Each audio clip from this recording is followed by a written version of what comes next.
एउटा मान्छेको जीवनले देशको जीवनलाई के दिन सक्छ, जबकि सारा खुसी र मोह त्यागेर देश सेवामा लागेको भनिसकिएपछि राष्ट्रहितको सवालमा के दिन सकिन्छ। तात्पर्यमा शासक जो भए पनि पर्याप्त जीवनको योगदान यो देशलाई कसैले दिन सकेन। यहाँ केही दृष्टान्तहरू छन् जसले छोटो अवधिमा यो राष्ट्रको लागि युगौं युग पुग्ने कर्म गरे, विचार, सिद्धान्त र धारणाको विकास गरेर समयलाई नै नेतृत्व गर्ने महान कार्य गरे पृथ्वीनारायण शाह, जसको जीवनकाल जम्मा 53 वर्षको रह्यो, तर जसको अदम्य साहस र सङ्घर्षका कारण सिङ्गो देशको निर्माण भयो। एकजना औसत राजा मात्रै नभएर आधुनिक नेपाल निर्माणका जग बनेका पात्र थिए पृथ्वीनारायण शाह। उनले 2200 र 2400 विभक्त ससाना टुक्रा राज्यहरूलाई उनेर अहिलेको सगोल नेपालको निर्माण गरे र नागरिक बीच भावनात्मक एकताको पनि विकास गरे। 20 वर्षको उमेरमा राजा भएका र 53 वर्षको उमेरमा निधन भएको थियो पृथ्वीनारायण शाहको। यति छोटो जीवन अवधिमा उनले आफ्नो जीवनको अधिकतम उपयोग गरे, एउटा देशको निर्माण गरे। उनी विश्व मानचित्रमा सगोल देशको निर्माण गर्ने एक त्यस्ता महामानव हुन् जसलाई दक्षिण एसियामै एकमात्र राष्ट्र निर्माताको रूपमा चिनिन्छ। यसको अर्थ के हो भने एउटा मान्छेले देशको लागि धेरै गर्न सक्छ। अझ देशकै नेतृत्वमा पुगेकाहरूको जीवनले त राष्ट्रका लागि झन् धेरै गर्न सक्छ। स्वदेशमा राष्ट्रको जीवनमा धेरै योगदान पुर्याउनेहरूको सूची लामो छैन, तर विश्व इतिहासलाई हेर्ने हो भने एउटा व्यक्तिले मुलुक समृद्ध बनाउने निर्वाह गरेको भूमिका अनुकरणीय छ। यसको एउटा उदाहरण हुन् ली क्वान यू, जसले अहिलेको सुन्दर र समृद्ध सिङ्गापुरको निर्माण गरेका हुन्। स्वतन्त्र भएपछि सिङ्गापुरको प्रधानमन्त्री बनेका लीले सिङ्गापुरको मुहार फेरेका थिए। बचत र लगानीलाई प्रोत्साहन गर्ने उद्देश्यले आयकरको दर अत्यन्त कम गरेर उनले नागरिकहरूमा स्वेच्छाले कर तिर्ने प्रवृत्तिको विकास गराएर आफ्नो नीति दक्षिण पूर्वी एसियाभर विस्तार गराए र निर्यातमुखी खुल्ला अर्थतन्त्रको प्रभाव क्षेत्र बन्यो सिङ्गापुर र छिट्टै समृद्धिको उचाइ छुन सफल भयो सिङ्गापुर। प्रधानमन्त्री भएर पनि ली आफै सडक सफा गर्न निस्कन्थे। अनुशासन र इमान्दारितामा उनी यति कठोर थिए कि बेइमानीका निम्ति तानाशाहको रूपमा घोषित थिए। उनको सिद्धान्त थियो न गलत काम गर्ने न त गलत काम नै गर्न दिइनेछ। नीतिसँगै यस्तै व्यवहारका कारण उनी समृद्ध सिङ्गापुरको निर्माता बन्न सफल भए। सिङ्गापुरलाई समृद्धिको यो शिखरसम्म पुर्याउन सफल नेता लीको फेब्रुअरीमा निधन भयो, तर सिङ्गापुर समृद्धिको अतुलनीय योगदानले लीलाई अमर बनाएको छ। उनको जीवनबाट सबैले सिक्नुपर्ने सत्य पनि यही हो कि एउटा समृद्ध राष्ट्र निर्माण गर्न एउटा मान्छेको भूमिका नै काफी हुन सक्छ। हरेक समृद्ध देशको इतिहास हेर्ने हो भने त्यहाँ एकजना मान्छेको योगदान महत्त्वपूर्ण रहेको पाइन्छ। अहिलेको विश्वको शक्तिशाली मुलुक अमेरिकालाई थोमस जेफरसनले, जापानलाई मेजी सम्राटले, चीनलाई डेङ सियाओपिङले, भारतलाई जवाहरलाल नेहरूले, थाइल्यान्डलाई राजा भूमि अल अब्दुल्ला देजले, बेलायतलाई महारानी भिक्टोरियाले, मलेसियालाई महाथिर मोहम्मदले समृद्धिको अहिलेको उचाइमा पुर्याएका हुन्।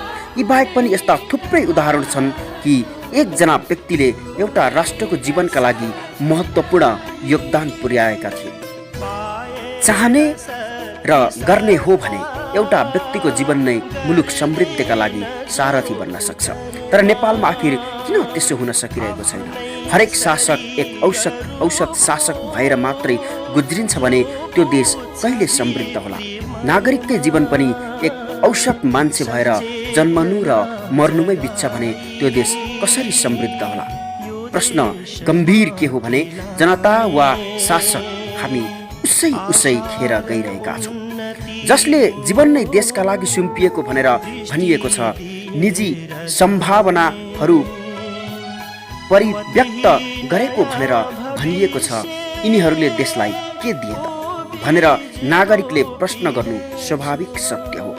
जीवन नै देशका लागि सुम्पिनु र औसत बाँच्नु यो स्वाभाविक होइन। मात्रै हामीले जहिले पनि देशबाट लिन मात्रै खोज्यौँ, त्यसलाई केही दिन खोजेनौँ भने यस्तै नै हुन्छ।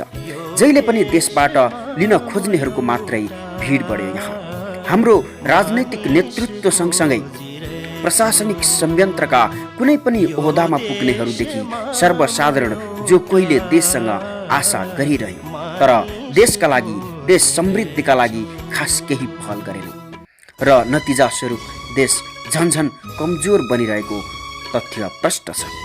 एउटा व्यक्तिले देशको जीवनमा र राष्ट्रको खातिर केही गर्ने हो भने यो मुलुक समृद्ध हुन धेरै समय कुर्नै पर्दैन। न त यहाँ सङ्घीय लोकतान्त्रिक गणतन्त्रको आवश्यकता छ, न त यो मुलुकलाई विभाजन नै गर्नुपर्छ। एकजना यस्तो पात्र जसले चाहने हो भने यो मुलुकलाई सदा सदाको निम्ति समृद्धिको उचाइमा पुर्याउन सक्छ। अझ यस्तो उदाहरणहरू पनि थुप्रै छन् कि एउटै व्यक्तिको योगदानले थुप्रै मुलुकहरू समृद्धिको शिखर चुमेका छन्। तर हामी भने सधैँ राजनीतिक परिवर्तनको लागि लडिरह्यौँ। हाम्रो 3 पुस्ताले निरन्तर परिवर्तनकै लागि जीवन समर्पण गरेको छ। फलस्वरूप राजनैतिक परिवर्तन भइ नै रहेको छ। हामीले थरीथरीका शासन व्यवस्था भोग गरिसक्यौँ, तर पनि हाम्रो समृद्धि अझै हुन सकेको छैन। एउटा पुस्ताले प्रजातन्त्रको लागि 7 सालमा लडाइँ लड्यो, अर्को पुस्ताले 2046 सालमा प्रजातन्त्र पुनर्स्थापनासँगै संविधानका लागि लडाइँ लड्यो। अहिलेको पुस्ता गणतन्त्र र संविधान सभाबाट संविधान कार्यान्वयनका लागि लडाइँ लड्नु परिरहेको छ।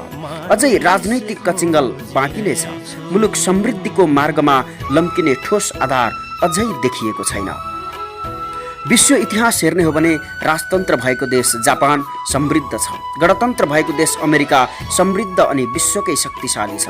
प्रमुख कार्यकारी राष्ट्रपति भएको चीन पनि समृद्ध र शक्तिशाली छ। प्रमुख कार्यकारी प्रधानमन्त्री भएको भारत पनि विकसित छ। सङ्घीयता नभएको देश थाइल्यान्ड र नेपाल भन्दा पनि सानो तर 26 वटा पहिचान सहितको सङ्घीयता भएको स्विजरल्यान्डले पनि समृद्धिको उचाइ चुमिसकेको छ। तर हामी भने शासन व्यवस्थालाई दोष दिएर मुलुकको समृद्धिको महान अभियानबाट पन्छिरहेका छौँ। राजनैतिक परिवर्तनकै लागि लडाइँ लडिरहेका छौँ। मुलुकले काँचुली फेर्नुपर्छ भन्ने यथार्थ हामीले सिक्नुपर्ने बेला आएको छ। राजनैतिक नेतृत्वले अब दलभन्दा ठुलो सोचेर देश हो भन्न सक्ने स्थितिको विकास गर्नुपर्ने अवस्था आइसकेको छ। यदि त्यसो गर्ने हो भने समृद्धि धेरै पर छैन। दलभन्दा देश ठुलो हो भनेर नेपाली नागरिकहरूमा राजनैतिक चेतना पनि जागृत हुनुपर्ने समय भइसकेको छ। राजतन्त्र, गणतन्त्र, संघीयता जे जस्तो व्यवस्था भए पनि संसारका धेरै देशहरू विकसित भएकै छन्। तर हामीलाई चाहिँ जे जस्तो सुकै व्यवस्था आए पनि भए पनि बाधा भइ नै रहेको छ। हामी कहिले केलाई दोष दिएर समृद्धिको बाटो आफै अवरोध गरिरहेका छौँ अनि जीवन त्यसै खेर फालिरहेका छौँ। शासकदेखि जनतासम्मको जीवन बेकारमा खेर गइरहेको छ। आज देशको स्थिति डामाडोल छ। देशमा विभिन्न विदेशी हस्तक्षेपहरूले मुलुक आक्रान्त बनिरहेको छ। विभिन्न राजनैतिक परिवर्तनका आवाजहरू पनि गुन्जिरहेका छन्, भइरहेका छन्। कहिले कसको सरकार, कहिले कसको सरकार, यस प्रकारका गतिविधिहरू पनि भइ नै रहेको छन्। गणतन्त्र आएको 14 वर्ष पुगिसक्दा पनि मुलुकले कुनै पनि समृद्धिको उचाइ चुम्न नसक्नु अत्यन्तै दुःखद पाटो हो। एक थरी नागरिकहरूले अहिले पछिल्लो समय राजतन्त्रको मुद्दालाई पनि मजबुत बनाउँदै लिएर आइरहेको तथ्य प्रष्ट छ। वास्तवमा हेर्ने हो भनेदेखि, इतिहासलाई फर्केर हेर्ने हो भनेदेखि साँच्चै नै मुलुकको भूबनोट, भू राजनीतिक अवस्था, धार्मिक स्थिति सम्पूर्ण चिजलाई नियालेर हेर्ने हो भनेदेखि नेपालमा गणतन्त्रभन्दा संवैधानिक राज संस्था नै अपरिहार्य रहेको पुष्टि भइसकेको छ। जय देश, जय जनता।